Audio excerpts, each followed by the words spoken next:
Hi, everybody. Welcome. My name is Lori Cohen, and I'm the Executive Director and founder of the Beagle Alliance.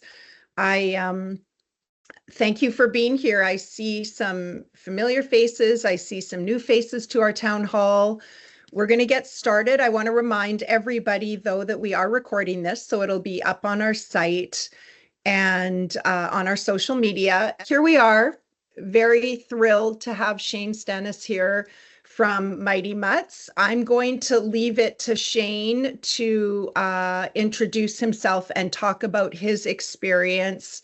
I won't do him justice. I will just tell you all that he's been our go-to person for extra support when we do a rescue and when we have some of our former research beagles who need a little further resources and are just having trouble integrating into the home. Shane is who we call. And I also just want to take a moment to introduce Bea Nicholson, who is our web graphics and tech specialist, who set this all up for us. So welcome, Shane. Thank you so much for being here. I'm going to leave it to you and your expertise. Sure. So why don't I go ahead and get the screen share started before I start talking, just so I don't forget to do it.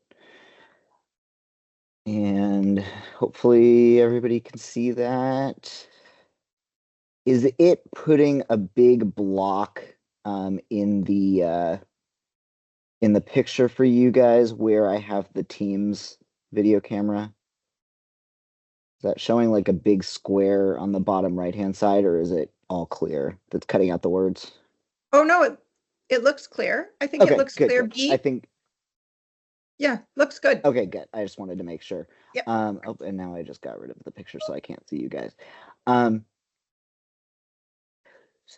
So what we are going to do is talk a little bit about stress signals. And yes, I will introduce myself as well. I threw myself off by getting rid of the camera and not being able to get it back, but we can deal with that later. So as Lori said, I'm Shane Stanis, and my business is in California in the US, Mighty Mutts Dog Training. And I also run an online program called Confidence Builders Academy, which is an all online program just for people with shy and fearful dogs. And I have been working with dogs for a bit over 20 years. I started in the world of animal shelters. So I had an opportunity to meet lots and lots of types of dogs and be able to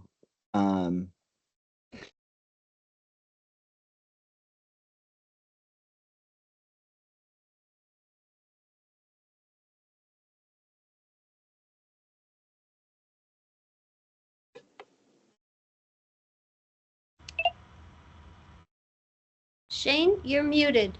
Yeah, I can't hear you. Sorry about that. How long has that been happening? Nope, just a minute or so. Okay, good. I think it had to do with me trying to get the picture back. Yeah. No, I think it had to do with me. I think I clicked it. I think it was my fault. Anyway, it was one of our faults. Yeah, I wish I could see you guys. I have no idea how to fix that, but we'll move on. So I started my business to really specialize in working with dogs like that after having a couple of my own, and also co-founding a special shy and fearful dog program at the municipal shelter that I was working at in the like 2010s, 2015 kind of zone.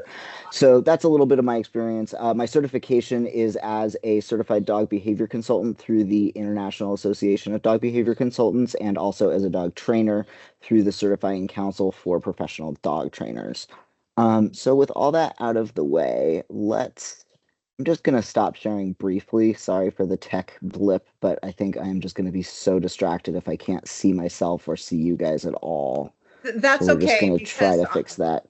I'm the same, and Teams is rather new to us, so forgive us all because we used to use Zoom forever. So Teams is a little new. Shane, I think if you click view, I was trying to figure it out for you too. If you click view, you might be able to do gallery, and you might have had speakers, so you might be able to see us all that way. Yeah, I I got it back by going out and back in, so I think we're Okay, good. perfect. Awesome. Okay. Okay, so let's go ahead and jump into it. So what we're going to do is we're going to be talking about body language primarily and other behavior that's related to stress. And we're going to talk about it within the context of understanding the escalation of stress. So we'll kind of briefly review that first and then get into specifics of body language. We'll do lots of photo and video. One note on video, it often comes out a bit choppy on these virtual meeting sites.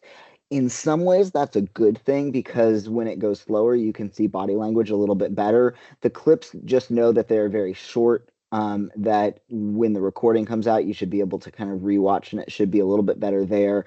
And then also, if you're finding that things are running really slowly, if you have your own video screen turned on your computer, if you turn off the self view, turn off video of yourself, it often makes it a little bit faster and easier to see. So I wanted to note that for you guys as well. We'll then talk a little bit about a little bit of human body language that you can use to help mitigate some of that stress. And then we'll talk about trauma and PTSD a bit and where that sort of fits into this general conversation. I sort of switched the order back and forth a few times, and I think I decided to put the human body language first because one of the things about when the dogs have a more PTSD related response to stress, your body language doesn't make as much of a difference because they're not in their thinking brains too much and not as able to respond to those things. So I always want to start with kind of goals and what the sort of broad view is of everything that we do. Always supporting each other as both as adopters, fosters, professionals, rescue staff and volunteers. That's a really big, important part of everything that we do when we're learning more about our canine companions. We want to improve skills with identifying signs of stress and also be able to respond with both empathy and also impactful and effective ways to help the dogs have some strategies in mind. Excuse me, I want to start by talking about terminology really briefly. There's a couple of these sort of caveat slides where we'll go over a few important points. There are three terms that are used a ton in dog training jargon: stress signals, calming signals, and cutoff signals. And some of you may have heard these at one time or another. The reason that I bring it up is that they are virtually the same group of signals from the dog, so the same group of behaviors. The difference is primarily in the context that they're appearing in and the interpretation of the observer. So some of these signals are physiological, so the dog is not controlling them. In those cases, we're really going to just talk about them as stress signals because the dog isn't controlling it. At other times, the dogs may display the same behavior in either the context of self-soothing, so helping themselves calm or feel less stressed, which is where calming signals come in, or cut-off signals, which are a dog intentionally communicating that they are not a threat or they don't want any sort of escalation of an interaction, or they want an interaction to end. So in those latter ones, there's a little bit more of guessing intent with the dog, and we use context to understand that. Today, I'm primarily going to use the term stress signal, but I wanted to put that out there because you may see the same behaviors with those terms elsewhere, and because I may sometimes use them interchangeably. Another thing that I want to note is I'm always really cognizant when we're working with animals that came out of the trauma of being lab survivors. There's a lot of trauma for the humans as well, and being involved in that kind of work. And it creates this interesting sort of dichotomy where research and science are really, really important in making sure that we're making good objective decisions about how we work with our animals, and can be really good for getting out of some of the telling ourselves stories or getting ourselves sort of stuck in static ideas or in debunking some of the things that used to be a big part of the paradigm of how dogs were treated. So a lot of aversive shock, corrections, chain collars, these things are in the history of dog work. And science is one of the ways that we can get enough data to say those things are not okay. So there is an important side to science. At the same time, when we are talking about science and animals, it is crucial that we are not crossing a lot of ethical boundaries. And I want to be really clear about where my ethical boundaries are in terms of gathering information and then also in terms of how I share information with you guys. So the current science that I review, in general, what we're looking at and well, in specific, the things that I'm looking at are situations where dogs are in homes, and the studies are done in ways that involve, for example, interviews or questionnaires to the guardians, case studies of people who've worked with the animals. So, gathering a lot of information about dogs that are in homes where nothing artificial is being introduced. We're just saying, of all the homes that say, take home of all the adopters that take home a dog from the Beagle Alliance, how many had housebreaking troubles in the first 1 week, right? That's the kind of science and research that I'm talking about. We are looking at things where even if the animal is going into a laboratory setting, for example, there are studies where the dogs go with their people to a university and the dogs play ball with their people and it is recorded and the body language is observed, things like that. These are situations where there are very strong ethical boundaries, and we are not talking about the situation of animals being in labs and being poked and prodded. Now, I'm not saying that doesn't happen, but I'm saying that when we talk about dog behavior research specifically and the research that I share, it's going to fit within that. There are things that we know are true that are really important to be aware of and that are well backed up by science, some of which will come up today, such as understanding that when a dog doesn't have control of their environment, it can cause a lot of behavioral problems for the dog. Knowing those things is important. Knowing that there is science to it, I think, is one way to prevent it from happening. We will not discuss the details of any of those studies. I don't do that when I'm working with any groups that haven't given express permission for that, because I think that it can be re-traumatizing for the human, and that is not my goal. So hopefully that's all clear, and we can kind of move forward from there. But I did want to bring all of that up because, particularly in talking about PTSD, it's something where there are observable signals, but we need to make sure that we are really talking about real phenomena and not just the stories that we tell ourselves about our animals. Not that those aren't important, because they are and they'll have a role, and we'll talk about that later. But that it is important to understand that if I say there's a study on it, I'm not talking about people like on purpose traumatizing dogs to find out if there's PTSD. We're not in that world. Okay, so let's go ahead and get into it.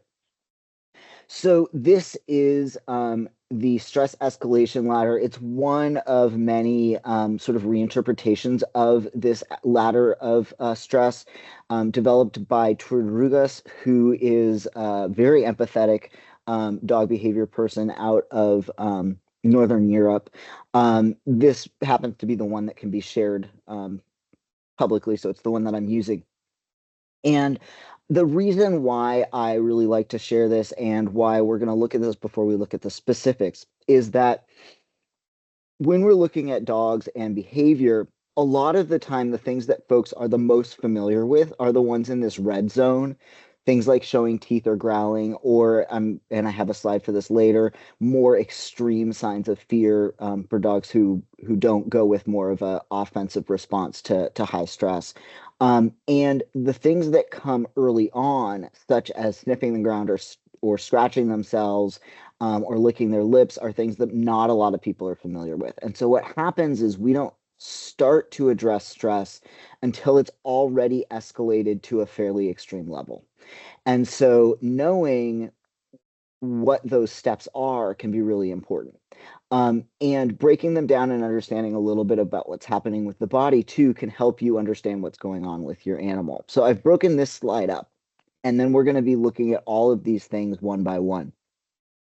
So the first thing that we get is what's called displacement behaviors. This is the dog version of twiddling your thumbs, chewing your nails, looking at the floor. If I was like really nervous about speaking to you guys, I might displace by not looking at my monitor or chewing my fingers. And those are all displacement behaviors. And dogs have displacement behaviors as well that you can observe.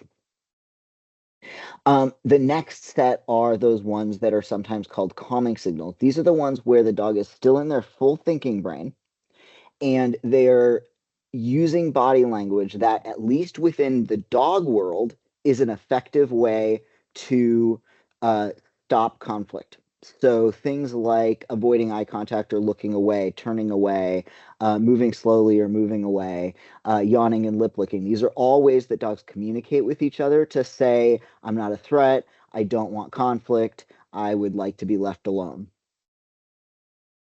Then what starts to happen is the body prepares. Now, this particular version of this ladder has combined two types of preparation.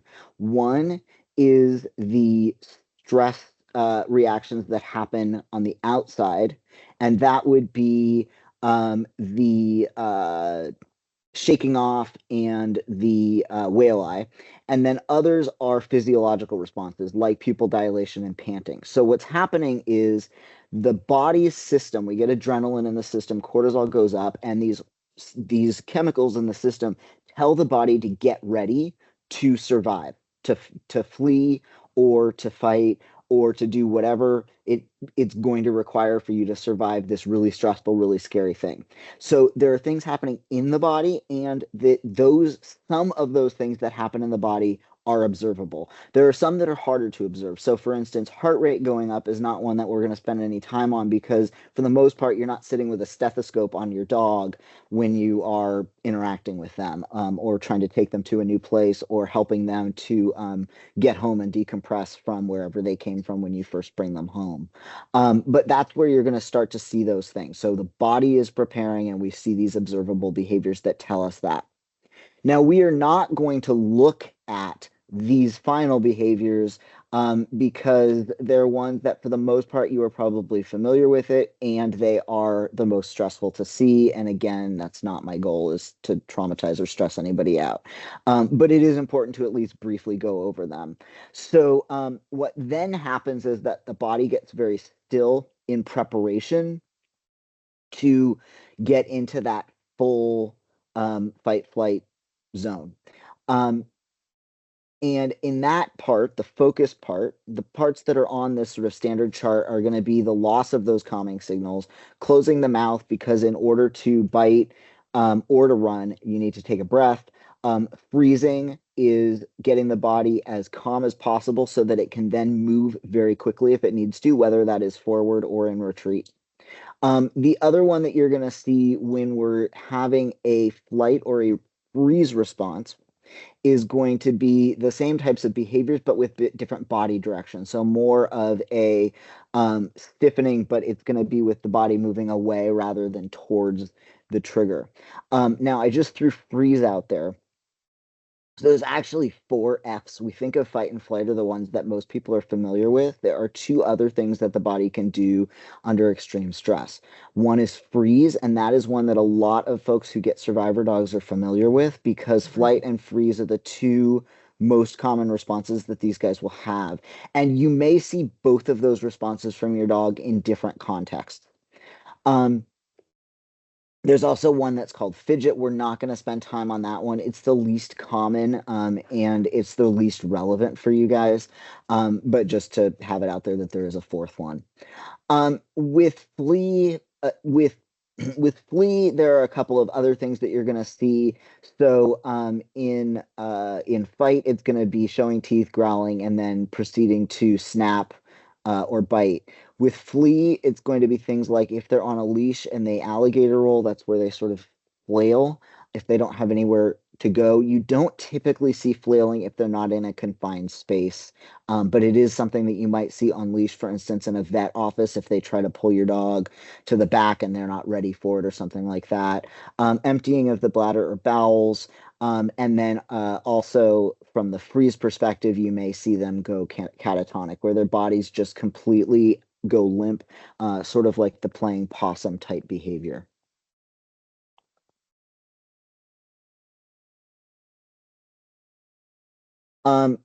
So one last sort of set of caveats before we get into the really meaty content.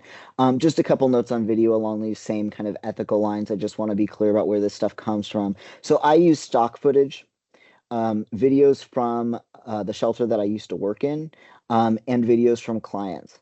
I do not use, there is lots and lots of video on YouTube and TikTok and Instagram of dogs that are stressed out. I do not use those because I don't want to reinforce the people who put them up with clicks.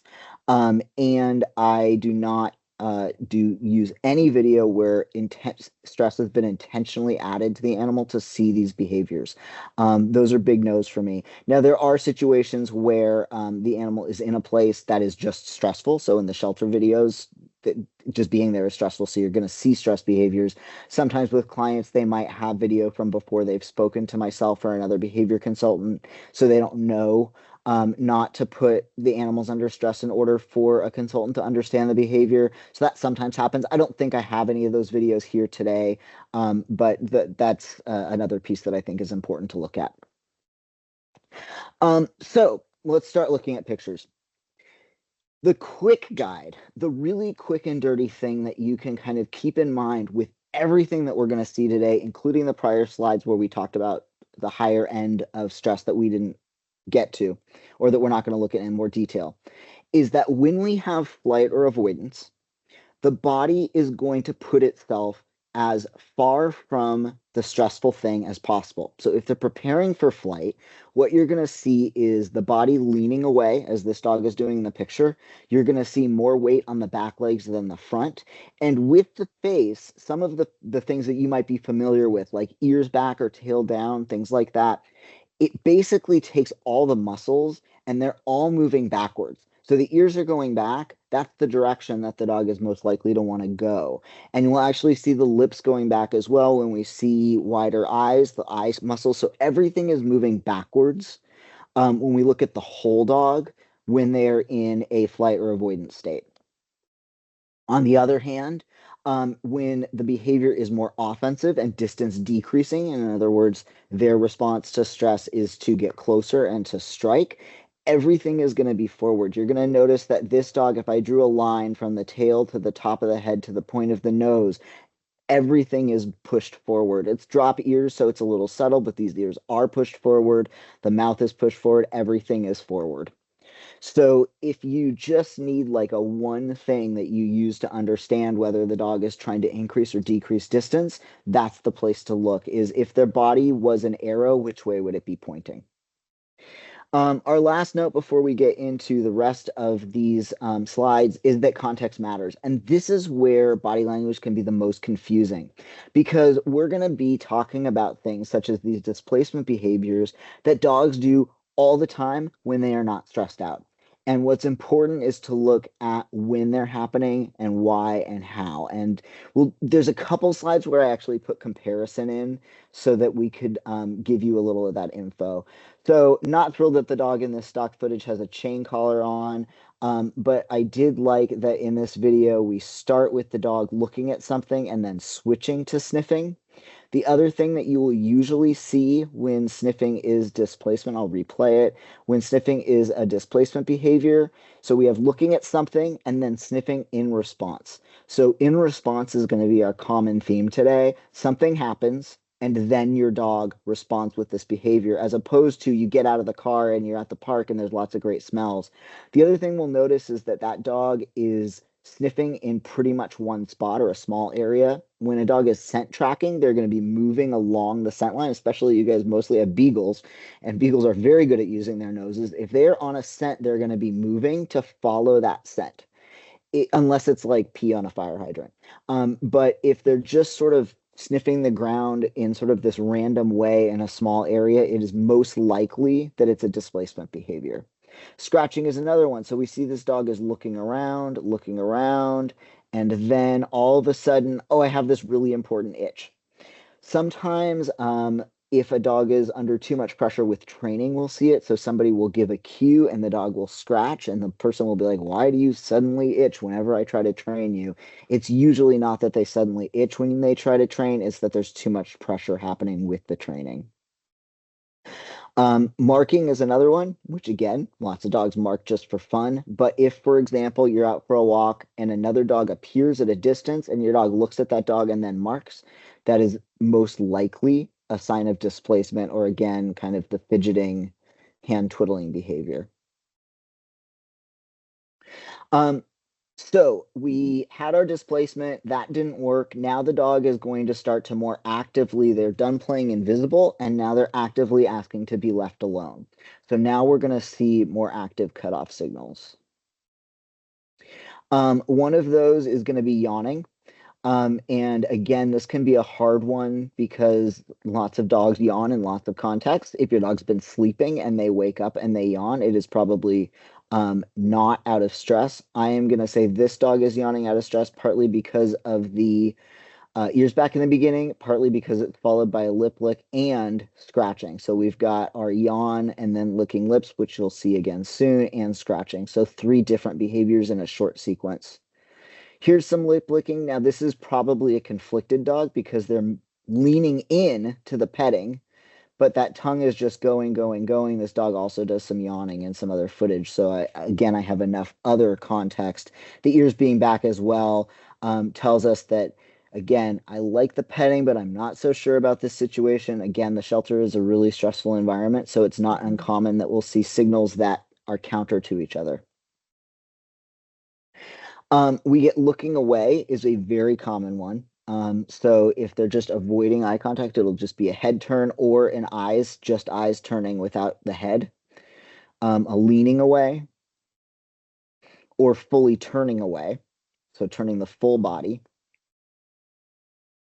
Showing belly. This is another one that is real hard and confusing. I think out of all of them, this is the one that throws people the most. And sometimes you might have a dog that does show some behaviors that look a little bit stressed, even when they want belly rubs.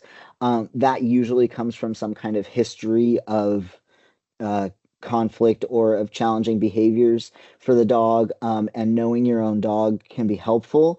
But it is really important to know that in a lot of cases when our dogs are showing their bellies, it's not because they want petting, it's because they actually want petting to stop. And the best way to find out the answer to whether they want you to stop or keep going is to, after 1 or 2 or 3 seconds of petting their belly, stop and see what they do. If they move in closer or they grab your arm with your paw, with your arm with their paw and pull it towards them, then they want more belly rubs. If they shake off and walk away, or they change position and cover their belly up, then probably they didn't want it. I did, though, because this is one of the ones that's a little harder to understand or to see, put a comparison pair of photos here. So this dog on the left, we see this tongue lolling out the side. So with more relaxed dogs, you're going to see more of a U shape in their lips. Stress is a V shape. More threatening is a C shape, and relaxed is more of a U shape. So this dog's got squinty eyes. We've got just like goofy teeth showing, and the tongue is hanging out the side. The tongue doesn't usually hang out the side when the dog is under stress because generally they're holding it more tightly. Whereas in this picture on the right, we have, you may or may not be able to see it over your apps, but this dog has dilated pupils. In other words, it's almost all black. I can barely see any brown on there. We've got the lips pursed and the tongue sticking out. That's not a yay sticking out. We've got one ear back and one down. Of course, the dog laying down, so that impacts things. But the face on this dog does not show me the same level of relaxation as I'm seeing on this dog. So here is slow motion. They will there's something that will happen, particularly when they're a bit conflicted. I'm going to pause this for a second so I can talk about it first. When they want more space, but they don't necessarily feel safe enough to take it, right? If they need to be watching a threatening trigger, and here the threatening trigger is a person that's sitting down. So this is the dog that is meeting humans for the first time in a shelter environment, but does still have a leash on.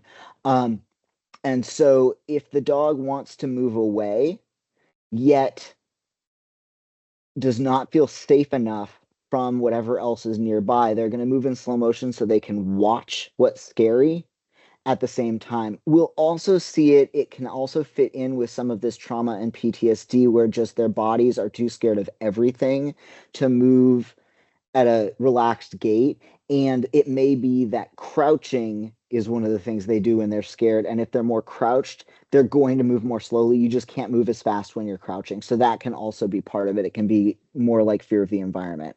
And this is a little bit of a longer video, but I am going to keep it on because we're towards the end of these cutoff signals. And we're going to get to see a little bit of yawning and lip licking as well. So you get sort of that cluster of behaviors. You're seeing lots of the looking away. There's the lip lick and the yawn. We'll go ahead and stop it there.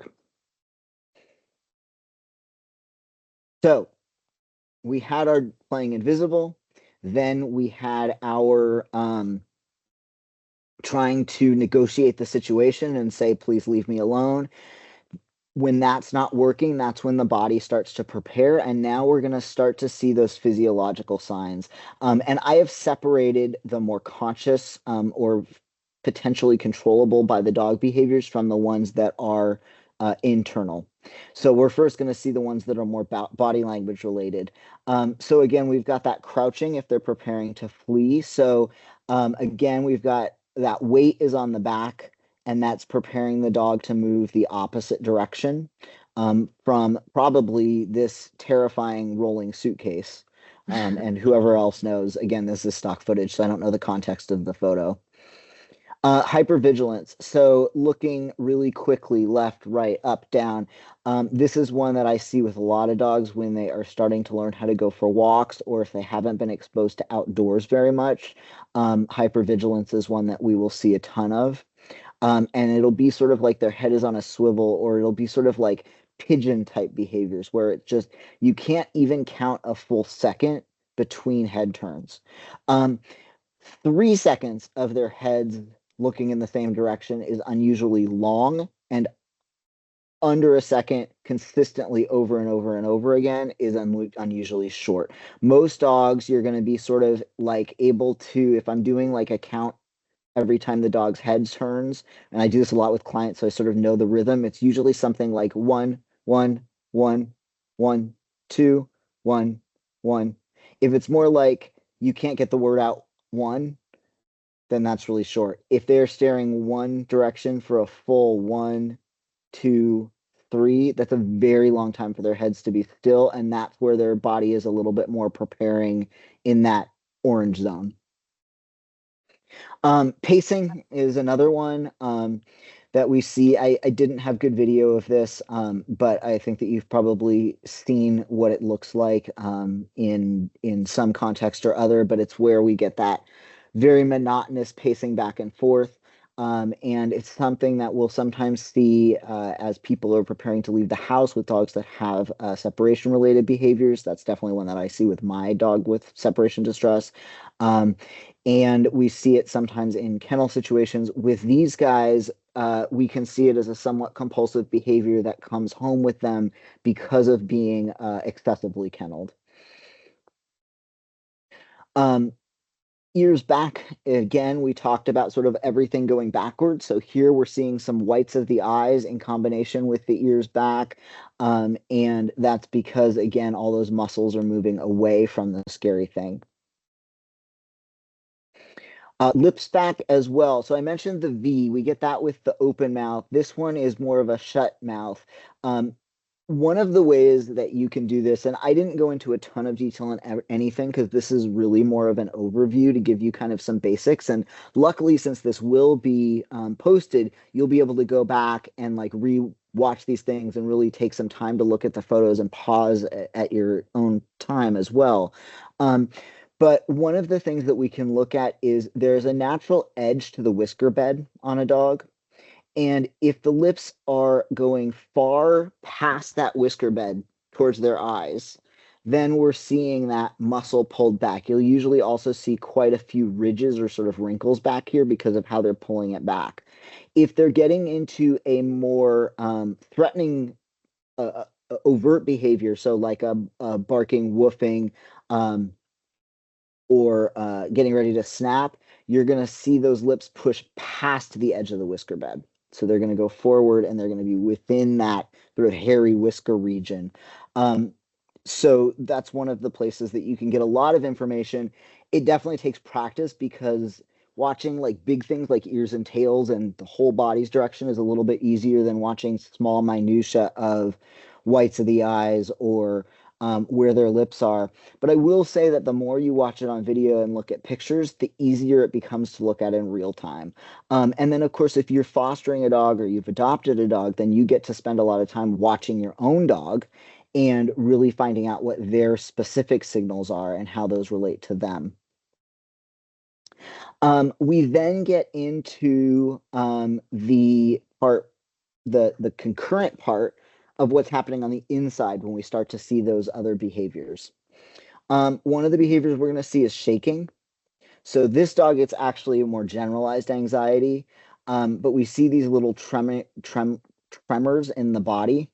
And that's one of the things that we'll see when the body is in higher levels of stress.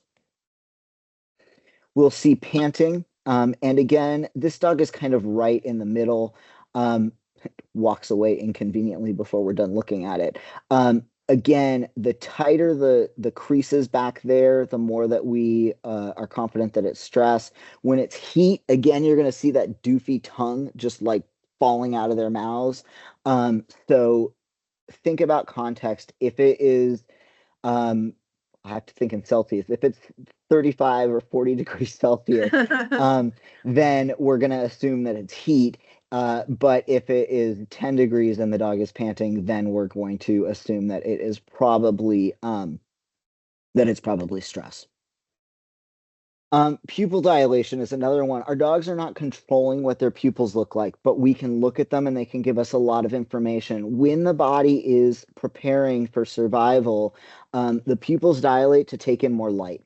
And so if you are in a place, for instance, this photo is clearly taken in a bright outdoor environment, yet the pupils are quite dilated. We have a little ring of gold around a big black hole. That is a sign for us that the dog is stressed. Again, we've got it combined with those lips pulled back and those ears pulled back. Nope, I went the wrong direction. Sorry about that. This was actually not supposed to be here. I had a video of Hackles 2, and I pulled this Beagle picture and put it on top, trying to decide what to use. I wanted to use the Beagle since that's the breed you guys see. These Hackles are there, but they're not super easy to see, I'm guessing, especially on a shared screen. But it looks like these little bumps. The technical term is piloerection, in other words, standing up hair. And it's when you see that mohawk across the dog's back. Sometimes you'll just see it in clusters, either just on the shoulders or just on the rear at the tip of the tail. And I don't have the video that went with that. Sorry about that typo, guys. Another thing that we will see is appetite loss. If you are on the savannah running away from a lion, you do not have time to stop and have dinner. And so getting hungry when you're trying to survive is not advantageous evolutionarily. Also, the calories that are used to digest are being rerouted. And so appetite goes. One of the ways that I sometimes talk about fight flight is with my Star Trek analogy, which is when the Enterprise meets up with, say, a bird of prey, and they are going to engage in a fight, they always call the engineering and say divert all power to the photon torpedoes. So when the animal is in fight, all the power is being diverted towards what it needs to do that. And if it is that 3 Romulan ships just decloaked and they need to get out of Dodge, they call engineering and say divert all power to the warp core, and that is what flight is. So the appetite loss is a part of that power diversion. Another thing that you might see in your dog, particularly either if you have hardwood floors or if you're in a vet office, is that the same way that humans can get sweaty palms, dogs can get sweaty paws, which is really interesting because most of you have probably heard that dogs don't sweat. They don't sweat to regulate temperature, and their bodies don't, but their paws can. So when they're under stress, you can get sweaty paws, and you will see little wet paw prints behind the dog if it's on flooring where that's visible. So it's not a sign that you see super frequently, but it is one to be aware of. Blowing the coat is another one. Dogs shed, beagles shed. Some dogs don't shed, but most do. And there's seasonal shedding and all of those things. What I'm talking about is more like if you go to the vet office and then your dog has their appointment and you get up to leave and you just see this, like, it looks like it snowed on the ground underneath your dog and they just like lost so much hair. They will actually shed when they are under high stress. I want to briefly go over signs of chronic stress, and then I think it might be a good time to pause and see if there's like a couple of shorter questions before we go into the human body language and the PTSD stuff, so I don't totally overload you guys. So one of the reasons that it's really important to be aware of stress in our dogs is that chronic stress does a lot to the system. So signs that your dog is experiencing chronic stress can be that they're not sleeping, so no naps during the day, or not sleeping through the night. GI issues, very common sign of chronic stress. And then allergies, dandruff, dull coat, itching, all signs of chronic stress. Those GI issues and allergy-related, skin and coat-related things are things that come up a lot in the interplay of behavior and medicine. And it's a pretty complex relationship. But we do know that those are things that will happen as a result of chronic stress. There is a bit of a catch-22 where those things can also cause increased stress. So then you can get sort of this this vicious cycle of the dog not really being able to get out of it and both of those things worsening.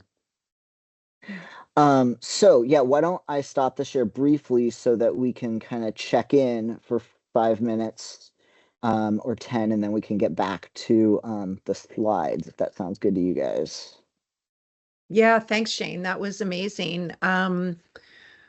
Does anyone have any questions or anything related to their own dog that they're maybe thinking about? By all means, I see that most people's cameras are off, but if you want to raise the hand, I guess, even in the chat, or flag me down with your own actual hand, by all means. Hopefully I didn't put you all to sleep. No, that was excellent. There's so many things in there that I just would never think of, Shane. And obviously I've have a lot of information on how dogs behave and coming out of research, etc. But if somebody has anything, Barbara has a question. Oh, perfect, Yeah. Barbara. My beagle, when she gets stressed, she will pace back and forth, back and forth, back and forth. Is there anything that I can do for her that would help calm her? I've tried talking. I've actually stopped her and tried to talk to her, but that didn't work. I don't quite know what to do for her, so I just let her run it through until she stops and then she relaxes. Hmm. And Have I'll you put, know? can I put that in context, Shane? Because Yeah, Barbara, please. because this is a dog whom we just rescued in the last few weeks. Okay. So this is a very new to the world beagle. Okay. And have you noticed any patterns of what's happening right before the pacing starts, or does it feel random to you? No, it's usually because she's been scared of something. Okay, so A something else noise. happens. My son will come in. She doesn't seem to like males. Hmm. So there must have been a male that in the lab must have worked with her or something, because with the females, she's okay. Hmm. But it's Well, and that's a mostly noise. common thing. That's very Okay. common. We think it's because there's mostly males in the in that Yeah. area of study. Yeah. But she really listens for sounds. She listens Hmm. for noises, and then she gets scared. Hmm. Hmm. So we've got sort of that hyper alert, and then the sound occurs, and then the pacing starts. The pacing, yeah. She does stop. About how long does it usually take her to stop? Oh, no, she was just doing it a few minutes ago, maybe for 5 or 10 minutes. Okay, so it's not short. No. I mean, again, in relative terms, that's a pretty long Yeah. time. So whether she's going to be able to interrupt from the pacing, that's a harder piece for the dog because, and actually, I think that when we talk about PTSD and trauma, that's going to kind of come into play. Okay. What I would most likely look at is one, starting to work on helping her to get a little less sensitized to sound. The best kind of quick and dirty, and of course, I can't give like full comprehensive management and training plans for anybody in like the short time that we have. But what I do want to do is give you just like a couple of things to start with thinking about. And then also, Lori, if you wouldn't mind noting down and emailing me resources that I mentioned that I can send you and you can pass on. Absolutely. So the first thing that I would look at is seeing whether using white noise helps at all to mask some of the external noises, because for a lot of dogs it does.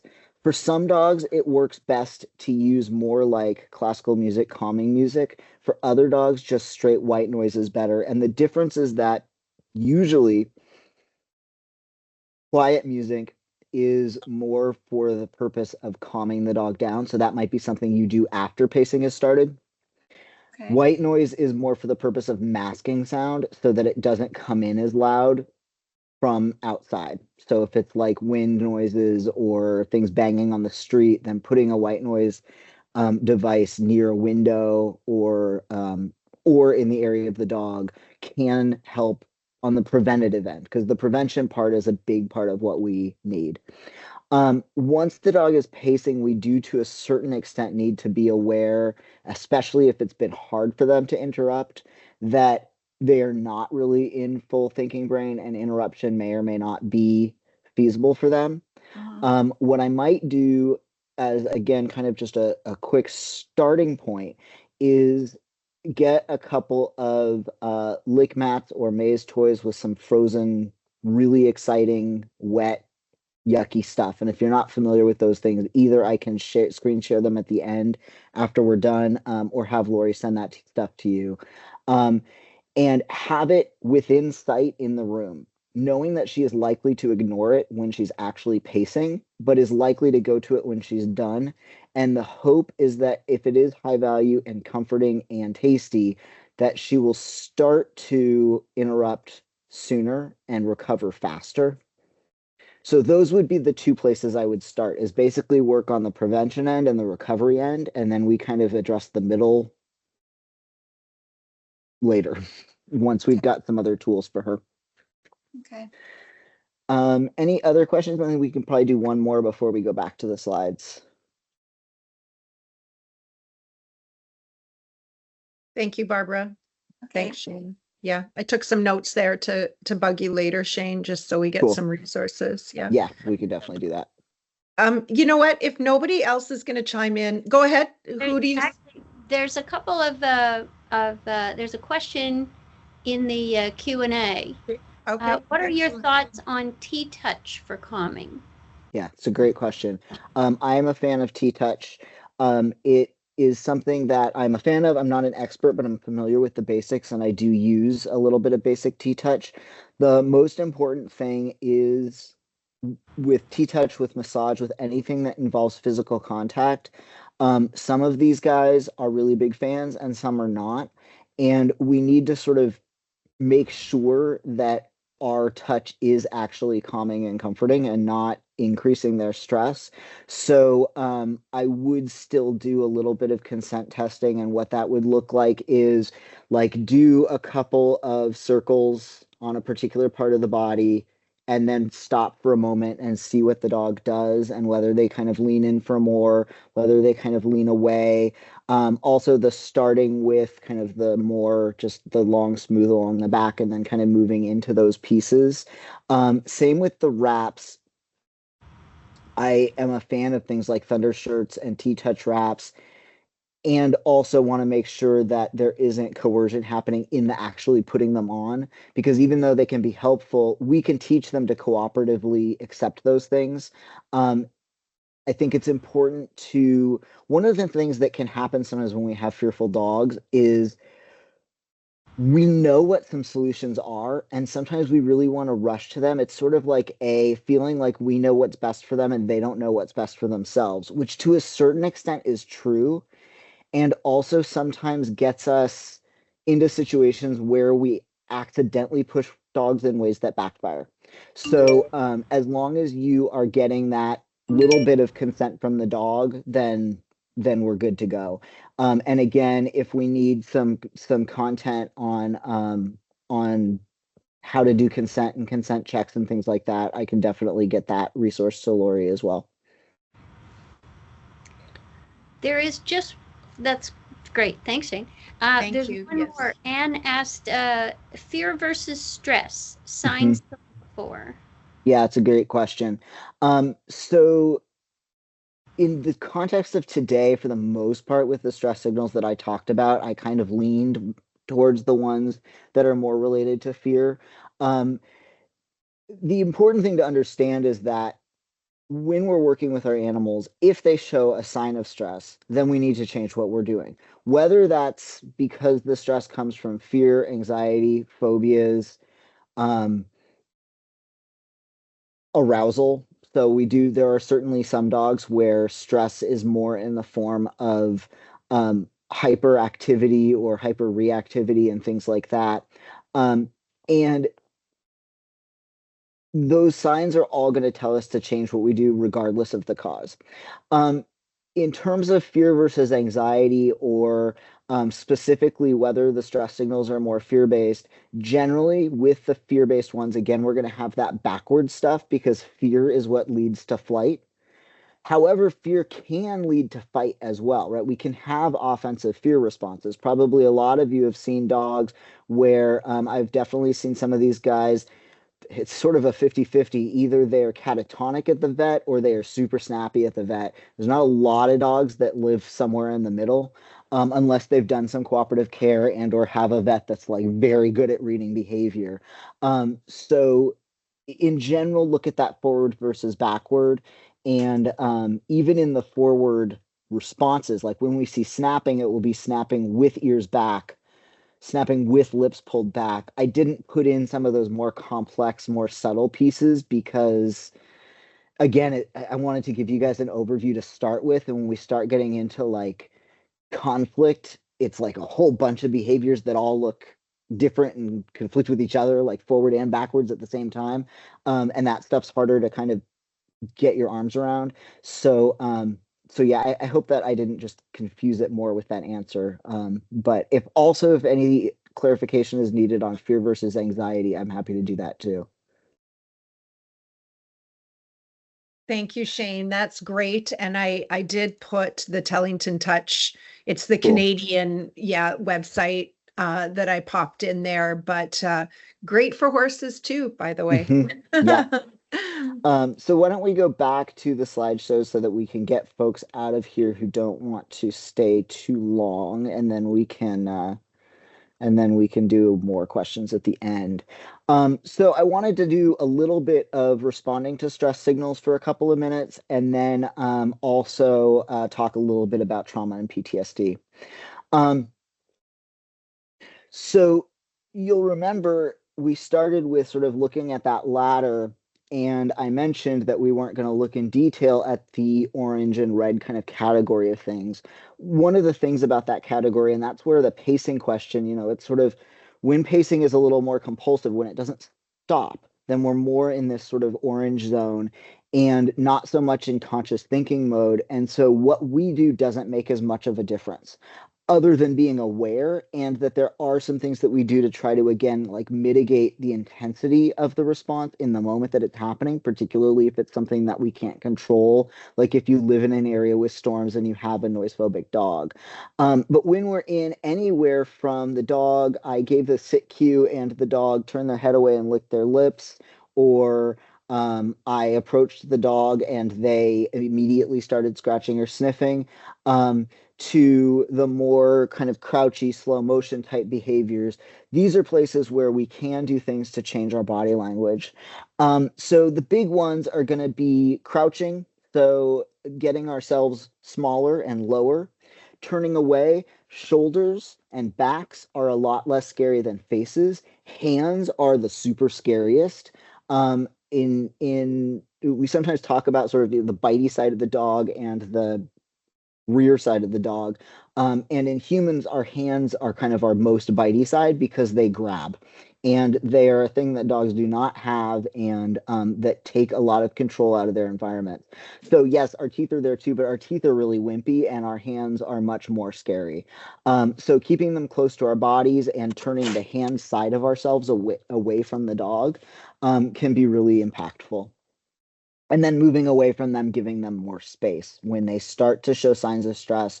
In terms of when you are interacting with them, or if there's family members, it's really common in a multi-human household that when you first take home a survivor dog, or a dog who's experienced any kind of trauma, or who is fearful from under socialization, or any of the other myriad reasons why we get fear and anxiety, it's very common that they will bond strongly to one or two people and then take longer to bond to everyone else, and sometimes be overtly afraid or reactive towards everyone else.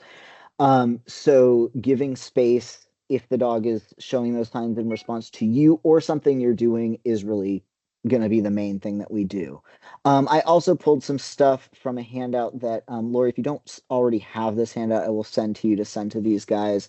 Okay. But some of the things that we can do when we are working on building trust with our dogs as they've first come home to us, to try to mostly stand with our side to the dog. That includes when you're harnessing them up. So you want to avoid harnessing them by standing over, but instead be to the side of the dog at least a bit as best you can while you're doing those kinds of things.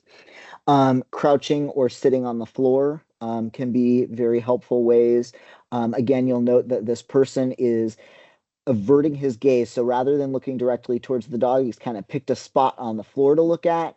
And those are things that are going to help the dog to be more comfortable. Letting the dog initiate contact, and particularly setting yourself up to be doing quiet activities like watching TV, reading, being on your computer, and letting the dog have visual access to you at a minimum, if not physical access, when you're doing your quietest activities is really helpful. I have seen many dogs that the first place that they start to move around is when the people are asleep. So the dog might be just hiding behind a couch all day. Everybody goes to sleep. They start to explore the house, and then they start to explore the people. They'll go and they'll do air sniffing, and you might wake up and notice that the dog is in the room. They might flee as soon as you sort of start to wake up more and move.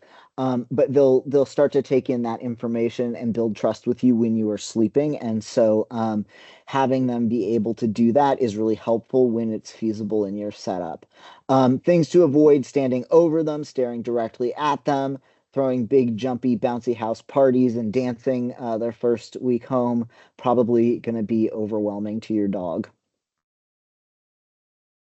Also to give them a break. And this is where some of those things like quiet music can come in. Shoes, licky mats, snuffle mats, and exercise is very useful for dissipating stress for both dogs and people. We do need to be careful about what kind of exercise it is. So it needs to be exercise that's not scary. So if your dog is really nervous about your movement, going for an on-leash run with them is probably going to be too much. If they're not ready for walks in the neighborhood, then it may be that you do just walking around the yard and dropping treats for them to find, or throwing treats in different directions for them to chase if they're comfortable enough to do that. Or if your neighborhood is a little too busy, but they're okay in the car, taking them to an empty parking lot where they can have a nice on-leash walk, and get a little bit of that extra energy out, in ways that are safe for them. And now, before we wrap up, I do want to talk a tad about trauma and PTSD. So what I mostly want to talk about here is some of the signs and some of what we need to keep in mind where we can't always help them as much as we would like to immediately in the moment. So it is not that these are untreatable things. They are treatable. You are most likely going to need a professional of some sort to be helping you with that treatment, whether a veterinary behaviorist or a behavior consultant like myself. These are much more complicated problems, and they take a very nuanced set of skills to be helping to solve them. But I want to cover a few things that I see often with the lab survivors specifically, and that come up when kind of talking about whether or not they may have PTSD or what trauma triggers are and what they look like. So when we talk about triggers, we're talking about any stimulus that causes a response.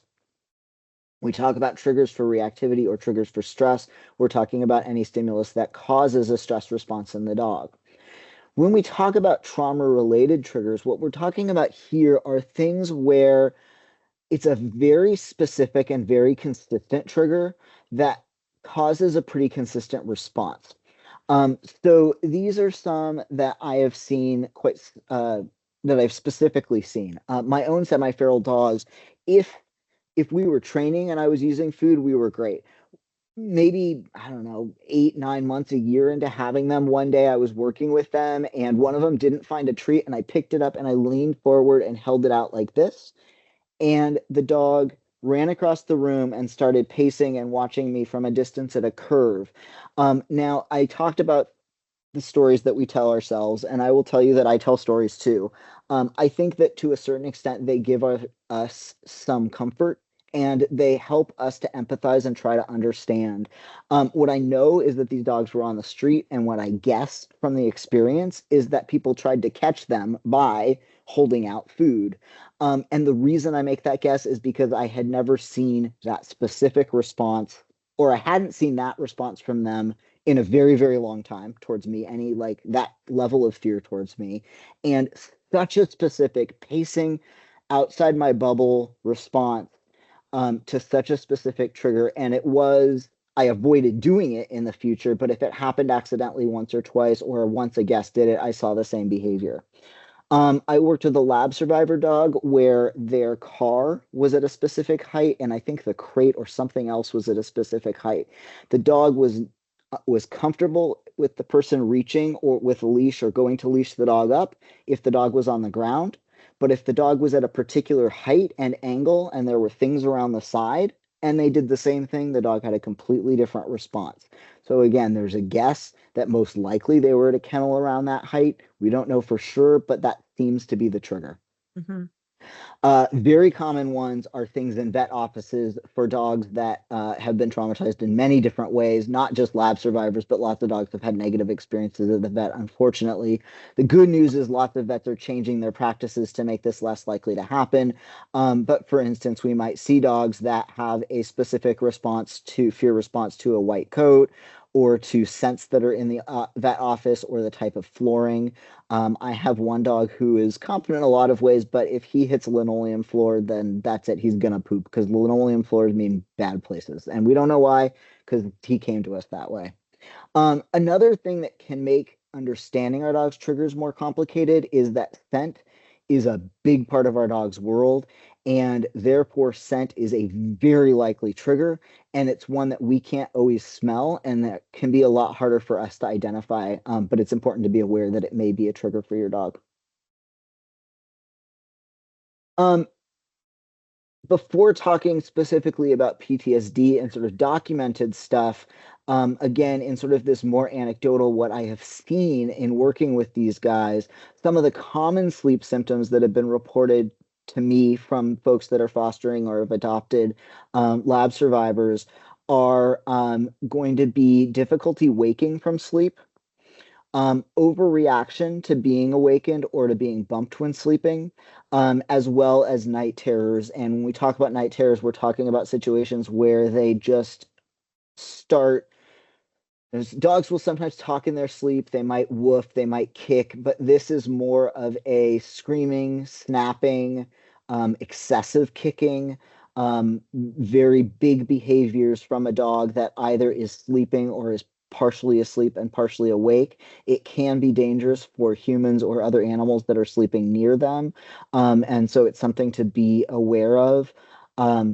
And it is something that we've definitely seen with a lot of these guys. I'm sure Lori has seen a lot more of them than I have. Yeah. Now, sleep symptoms can be a symptom of PTSD. They can also be a symptom of a REM disorder, as well as one or two other things. There are some rule outs that behaviorists do when they're looking at that level of panic when sleeping. And honestly, this is one of those places where because we don't know their situations, we don't know. I wouldn't be super surprised if that setup lent itself to other REM disorders and sleeping problems that aren't necessarily specifically post-traumatic stress disorder. But again, I don't think that anybody has studied it. It may actually be something that it's helpful to get some surveys on and some information on so that we can understand it more, so that we can do more to help these guys when that happens. And arm adopters and fosters as well. So PTSD. The first question is there such a thing as PTSD in dogs? And the agreement seems to be, yes, there is. So there is a manual that is sort of the Bible of clinical behavior medicine for cats and dogs. And PTSD is one of the diagnosable behavioral abnormal behavior clusters that we see in animals. One of the things that they will look at is that there is consistent, intense avoidance or escape behavior or an anxiety response to a trigger. So similar to the stuff I talked about with those trauma triggers. So it is both that there are certain one or two things that cause the dog to have some panic type response, and that panic type response tends to look the same across incidents. So every time a garbage truck goes by, your dog has the same response, would be an example. Night terrors, again, after there have been some rule outs for other causes. Hypervigilance is one. And another one is loss of ability to enjoy activities. There are a lot of symptoms of dog PTSD that sound a whole lot like human depression. And even though we can't ask them what they're seeing or what they're feeling, we can observe behaviors and we can observe behavior change. And one of the things that you can't do when you have a survivor is know what their behavior was before. And in most cases, there wasn't a before. This is it. This was their life. But there are situations where animals have been in things like car accidents, house break-ins, natural disasters, and the owners can actually observe, like a dog that was totally ball obsessed will no longer play ball. So that is something that happens. One thing that you guys are going to see quite often is dogs that are very shut down and that don't enjoy typical dog activities. And it's a lot harder to gauge the reason why, because we don't know if it's because those things were never introduced to them, or because they're shut down because they have never been in a home environment before, or if it's because of PTSD, or if it's because of depression, or if it's because of a combination of those things. But I think it is important to kind of know that that's there. There's not a ton of good studies out there, again, because we don't want to do things to dogs to cause PTSD. What they need to do is find people who have dogs who have this experience and survey in order to understand what's going on. But there was a paper out of Sweden in 2017. She did questionnaires followed by oral interviews for people whose dogs had had traumatic experiences. And she talks about the 4 pillars of human diagnostics from the DSM. That is intrusion symptoms, avoidance, negative alterations in cognition and mood, and symptoms of alterations in arousal and reactivity. And so one of the things that she did is to look at those things and whether or not we can observe those things in dogs and whether they exist. And so what she found, or her conclusions were, intrusion symptoms are things like nightmares and obsessive thoughts. These are ones that are particularly difficult to diagnose in dogs because of the inability to ask them what they're thinking or what they're dreaming.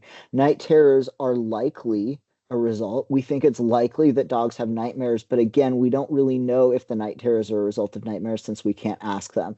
So intrusion symptoms are on the category of things we can't really diagnose in dogs. Avoidance.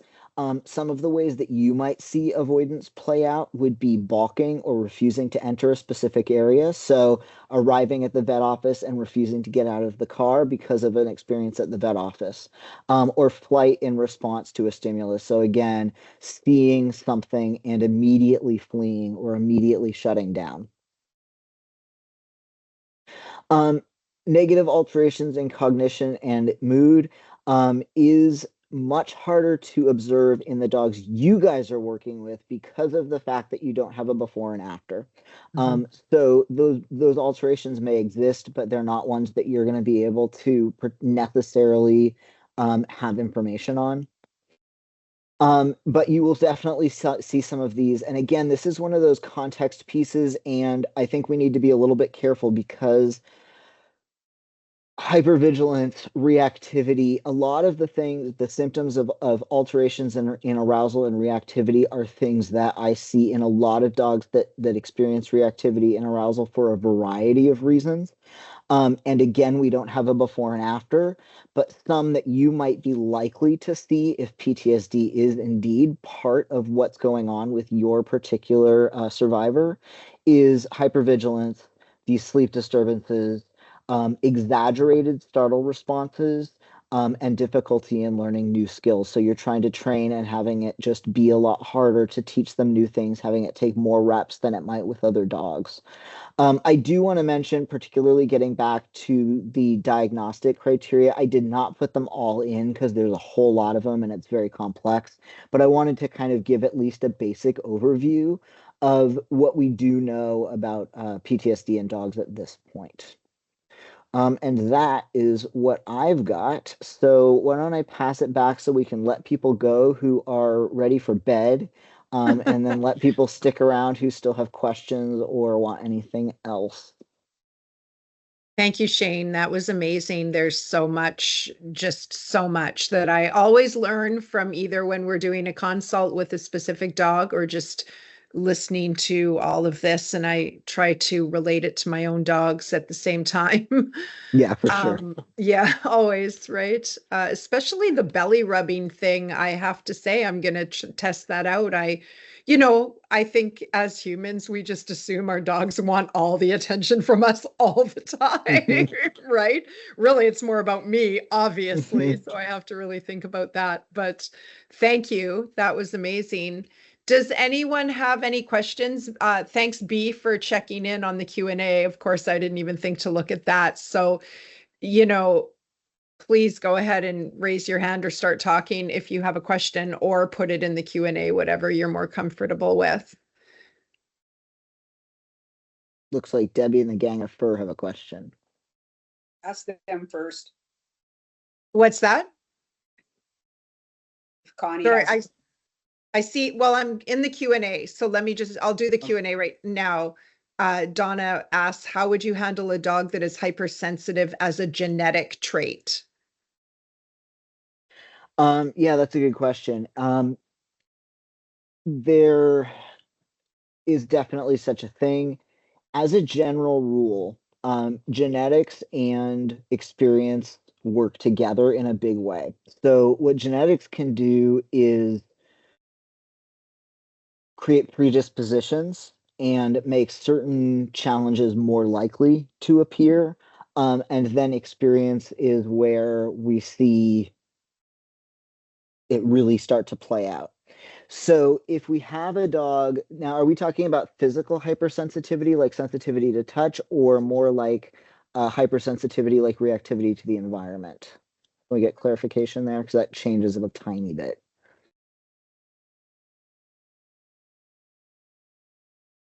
And you can type it if you'd like, Donna, or you can speak, whatever works for you. Can I speak? Absolutely. Yep, by all means, of course. Okay. So I've learned recently that 20% of all humans and animals are hypersensitive. And having 5 dogs, 2 cats, I've figured that I've got 2 of them that are hypersensitive. Made a huge difference in how I handle them, but I'm wanting to know if there's more that I can do based on, I mean, you've got lots of knowledge, and these guys, they're hypersensitive to sound, stimulus, light, touch, environmental energies, too much action going on in the house, the yard, the neighborhood, whatever. It's just too much, and they get overwhelmed, and one shuts down and the other one barks. So, I mean, I like your suggestions on playing classical, so I do that a lot. That helps keep the house quiet. But I just wanted to know if there's anything else I could do, if you have any thoughts, any experience, because I've just figured this out these like 2 weeks now. So yeah, and once you notice it, you'll probably notice, I mean, that's the thing, right? Once we become aware of things, then sometimes they become like very obvious to us. And what to do about all of those, it's a lot of specific things, right? Light and sound and all these different things. There's certainly, neurodivergence is another one where for a long time, the idea of neurodivergence in dogs was not really studied or talked about. And it's another one that's difficult to gain information on, but it is starting to be talked about quite a bit more because there are dogs that do respond to things in different ways. In a lot of cases, one of the things that we look at is whether or not medication will make a difference. And that is something where for everybody, there's going to be different feelings about whether medication is something that they're comfortable with, both for themselves and for their animals. When we're looking at hypersensitivity and we're looking at stress in the system, depending on the type and depending on the cause, it can make a very big difference because of the fact that the body is chronically chemically out of whack. And so there is already chemistry happening in the body that is abnormal or atypical. And so if it's something that you're comfortable with, talking to your vet or talking to a vet behaviorist about whether that's appropriate for your animal can make a really big difference. We know, for example, that stress in pregnant mothers, in both humans and in animals, causes there to be a shorter sort of fuse between baseline and hitting fight flight. And we have some evidence that SSRIs bring that fuse to a typical size. So there's a lot of places where there's a lot of people with animals who kind of think of meds as a last resort. And in some cases, when we're seeing these really extreme responses, and specifically we are seeing a low quality of life in the animal, going the med direction sooner rather than later can be a way to bring quality of life much more quickly.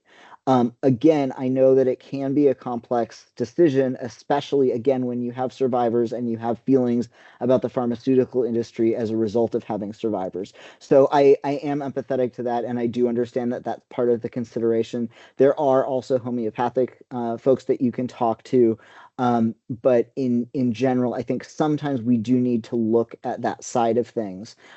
Again, also, the other place that we want to look when we're seeing hypersensitivity is at GI and itch, skin and coat things. So look for whether there is any concurrent signs of that and talk to the vet about addressing those issues, because those can both impact levels of hypersensitivity significantly. And when we're addressing any behavior, there's sort of this order of events that we take. It's very similar if you've heard of Maslow's hierarchy of needs. What we're looking at is if there's any sort of chinks in your basic needs, it really inhibits your ability to address other things. And I know everyone here who is fostering, considering fostering, adopting a dog that is in as much need as these guys are people who are meeting their dog's basic needs. Like, I want to be really clear. This isn't like I think you're not feeding your dog sort of thing. It's more that these other health needs that can be harder to identify in pets specifically because they can be harder to see, right? Because they can be good at masking pain, or we might not realize that there's a food allergy or things like that, that when those things are happening, we're never going to be able to address the behavior enough.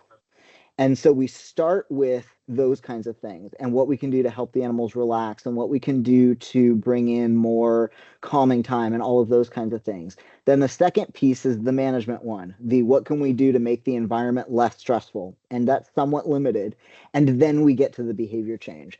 So those are the places that we're going to start, particularly if there is a genetic side to it, because if there is a genetic side, then we really have to understand that there's a limit to what we can do. I have definitely worked with dogs that are hypersensitive to touch where we've been able to reduce that and get them to the point where they can handle having things like a harness on. And noise phobia is a really, really, really hard one. It is one of the hardest to work through from a behavioral standpoint, but there are definitely things that we can do to mitigate stress levels.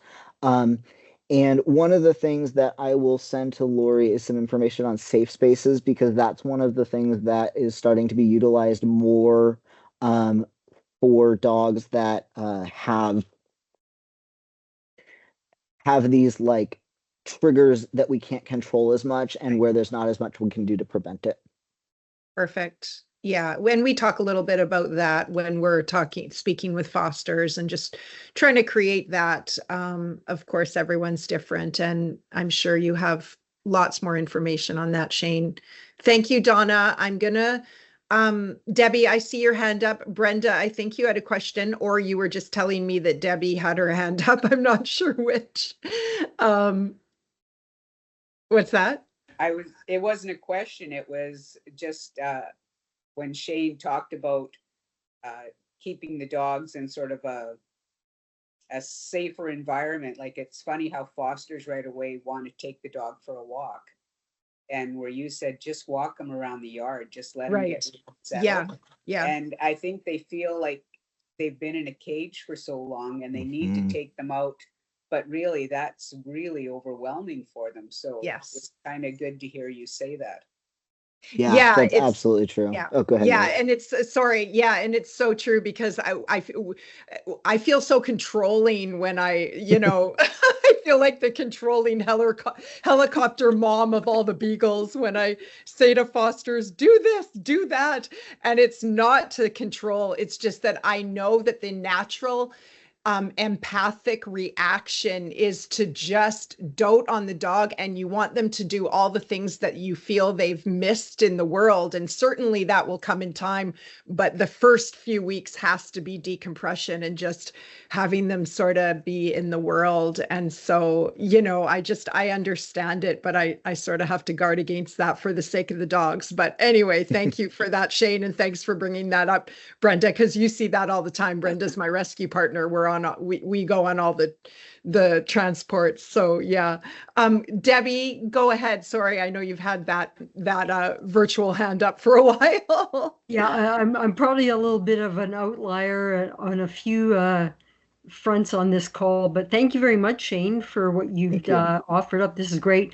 But I am one of those odd people who really likes 30 below weather, and I do want to adopt a dog. I recently lost my Shepherd Husky mix, and I'm looking to adopt another dog that can handle 30 below weather, but I do have a 15-year-old cat. So my question is, how do you integrate? And I'm thinking probably an adult dog, because if I adopted a puppy now, by the time the puppy lived out their life, I'd be 80 years old, and that's kind of hard to wrap my head around. But I'm thinking an adult dog, and how would I make it the most successful to integrate an adult dog that's likely has a higher prey drive into a household with a 15-year-old cat? Thank you. So I'm just going to stop. go ahead. Sorry, I don't mean to interrupt, but I'm going to, because B has just alerted me to the fact that the meeting might auto end at 9 Central, which is in 4 minutes. So she's going to work on it to see if she can extend it, but I'm not sure if it's automatic. So I'm just going to say that maybe we'll get you to answer after, but you'll start, Shane. But I just want to quickly say, if it does end, I thank you all for being here. And of course, Shane's going to put together some resources, and we'll email them to you, in the next week along with the recording. But go ahead, Shane, because I want you to have at least a few minutes there. I'll give you the 3-minute answer. So the first thing is, one of the things that I tend to recommend if there's a cat in the house is going with organizations that do have foster programs, and going with an animal that has already been in foster with a cat, or a home-to-home adoption with somebody who can't keep their animal for some reason but has had a cat. That's your safest bet, because then you know that the animal has successfully lived with a cat before. It's not a guarantee that they will get along with your cat, but it's a really good starting point. From there, the most important thing is letting the cat dictate the pace. Lots and lots of separation, and lots of ways for the cat to have places to go that the dog can't get. At 15, I realize the cat may also be starting to have some mobility issues, so that can add some challenges. But in general, we want lots of high places for the cat. We want lots of separation in the beginning, and we want the dog to only have physical access to the cat after they basically don't care about them when they don't have physical access. So like, if there's a door, they're not spending all of their time shoving their nose under the door, or like fixating when the cat is behind a barrier and things along those lines. So that's the quick and dirty starting point. Awesome. Thank you for that. Okay, then I'm going to literally, I think there's a minute and a half, and Chris, who does have a former research beagle, he asks, could constant licking of everything be a stress trigger from past experiences in the laboratory? Great question. Yes, it is a compulsive behavior, and it can definitely come from that. It is one that particularly has a strong correlation with GI, more in cats than dogs, but dogs too. They are finding that there's this weird thing that happens with stress that changes the barrier in the skin and can cause increased licking. So definitely get skin allergy panels and GI, but probably it is still a result of being there. And we address it by giving them things to lick that are less harmful. So lots of lick mats. And raw dog food. I'm a big supporter. Raw dog food changes your life. Yeah, I'm a fan as well. I'll throw that in there physically anyway. Okay, well, we're going to end it here because I think we're just making it. Well, it did click 9 o'clock and I'm still talking and seeing you guys, so maybe we're okay. Are we good? Like, I see, Debbie, you put your hand up again. No, it's probably just still up. And I think my dogs are ready for me. And yeah, I was going to say it's 7 o'clock already for you, Shane. So thank you so much. That was just so much information. I'm going to send you a little reminder email for your extra resources, which I so appreciate. And then, of course, I will share with all of you guys along with the link to the video that we will have up on our site very soon, within the week for sure. And thank you all for coming. And of course, Shane, this is beyond amazing as usual, and so insightful and helpful. And I'm going to go like study my dogs now more than I already do. Figure out all this stuff. Anyway, thank you all so very much. Please, if you have any further questions, info@thebeaglealliance.org. We'll definitely get back to you if you have further questions, but thank you all so Lori will pass much. them on to me. All right. Thank you. Perfect. guys. Okay, Bye. bye. Thanks, guys. Thank you.